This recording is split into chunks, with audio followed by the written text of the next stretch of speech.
Hello, everyone. Now we'll discuss about business meetings and negotiation. So, there are like some challenges and difficulties in having meetings, especially the international ones. The first one is about language difficulties or low proficiency of English. So, in international meetings, it is difficult for you to understand what other people are saying, and it is also difficult for you to express your opinion. The next one is not familiar of the words used to do small talk in English. Believe me that even in formal meetings, we still need to do some kind of small talk just to ensure that the discussion runs smoothly. And the next one is unfamiliar accents. So basically, people have their own accent and it cannot be generalized. Yes, some people are skillful enough so that when they speak in English, they will use English accent, not their own country accent. But even in English, there are like several accents. Like when you see that American English is different with British English. And then British English, even though it is quite similar with Australian English, still they have some slight differences. And also when you talk to people from non-English countries, some of them will bring their own accent, like Indian, Indonesian, Japanese, Chinese. Usually they will bring their own accents. And also, lacking of practice in everyday lives in English is not our first language. It is quite common. And different professional cultures. So, for example, in Indonesia and some Asian countries, usually we refer to older people with some kind of salutation like Pak in Indonesia, or maybe professor or something. But in Australia, they don't care about that kind of thing. So usually you just mention the name. And also different national culture. So maybe the humor will be different. So you can see that when you watch like maybe English stand-up comedy, the humor is quite different with Indonesian stand-up comedy because they have different cultural background. There are four important elements of a meeting. So first, you need to have one meeting chair, the one that lead the meeting. And after that, of course, you need openings and closings. And usually after that, you need turn taking. So each person express their opinion on a matter. And of course, it should be or should have topic progression so that at the end of the meeting, you can have some kind of conclusion. What do you want to do next? Usually, when you have a meeting, you will have like meeting minutes. Meeting minutes is like a record about the meeting. So there are like 8 principles of good meeting minutes. The first one is like, of course, you need to choose the right format that can be understandable by all of the members. And then the second one, you need to write brief and concise and maybe focus only on the important parts.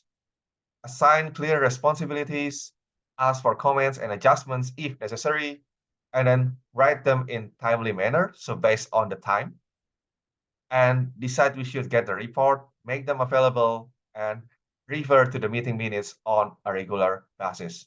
So sometimes we will have like several meetings and maybe we need to discuss about things that we have discussed in previous meetings.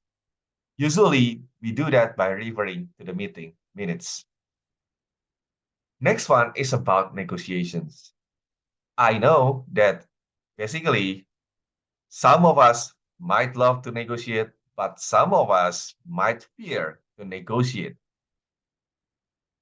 But the fact is, basically, whether we like it or not, we negotiate every day. And usually we are good negotiators. So George Haros says that you have to understand that a good negotiator learns how to go through a lot of shit to find the pony. So It is basically when you are a negotiator, usually you will gain some kind of benefits. Why? Because negotiation is getting what you want at a price that is acceptable to you. So, yeah, the most classic example of negotiation is about the price. So, if you want to buy some kind of things and you cannot afford the original price, then usually you need to negotiate. And if you succeed, then you will get item at a lower price.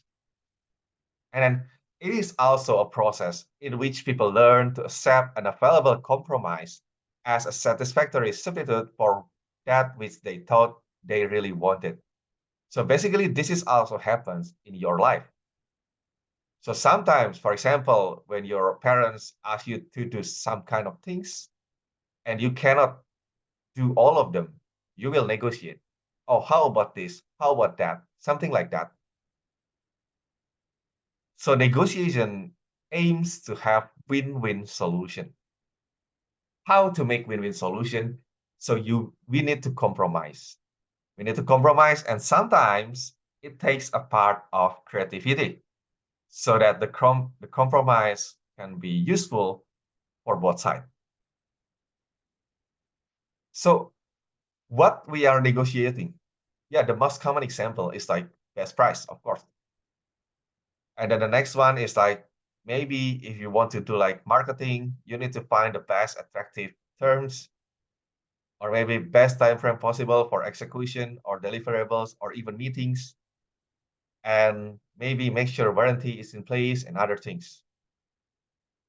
But it is important to note that negotiation is not a science.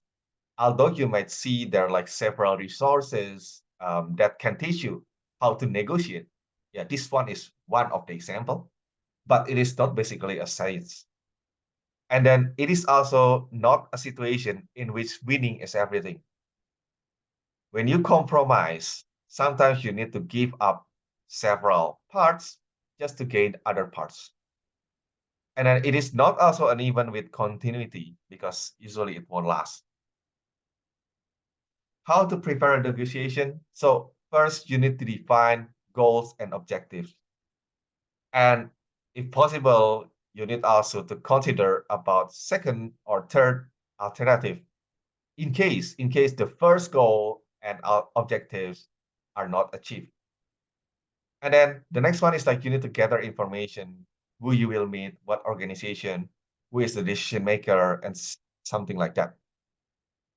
And you need also to prepare how you will introduce yourself and build rapport of yourself.